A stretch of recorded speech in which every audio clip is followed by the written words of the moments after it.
Hello అండి, అందరూ ఎలా ఉన్నారు? బాగున్నారండి? నేనైతే మీ దయవల్ల చాలా బాగున్నానండి. మీరు బాగోవాలని, ఆరోగ్యంగా ఉండాలనేసి, ఆనందంగా ఉండాలనేసి కోరుకుంటున్నానండి. ఏంటి, మొక్క ఒకటి విత్తనం ఒకటి అయితే ఉండదండి. ఏ బ్లడ్కి ఆ బుద్ధులే వస్తాయండి. ఎందుకు తెలుసా అండి? ఏ పిల్లలన్నా చూస్తాయండి, వీడికి మా నాన్న బుద్ధులే వచ్చినాయి, లేదంటే వీడు మా తాతయ్య బుద్ధులు వచ్చినాయి అనేసి ఏదో అండి చెప్తారండి. అలాగే అండి, మనకి విత్తనం ఒకటి మొక్క ఒకటి అయితే రాదండి. మనం ఏ విత్తనం వేస్తే అండి ఆ మొక్కే వస్తుందండి. విత్తనం అయితే మంచిది అయితే అండి, మొక్క కూడా అండి పెరిగే కొద్దీ అయితే మనకు ఫలాలను అయితే ఇస్తుందండి.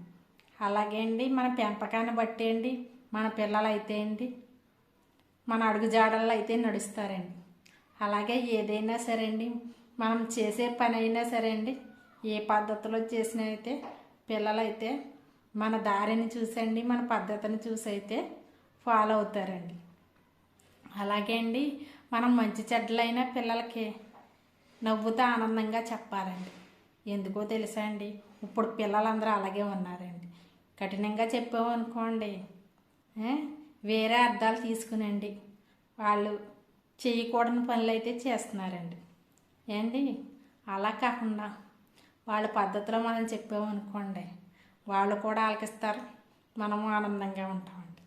ఎప్పుడైనా సరే అండి, నవ్వుతూ ఆనందంగా చెప్పండి. ఏదైనా మాట ఆలకించకపోతే అయితే అప్పుడైతే తిరగేసి చెప్పండి.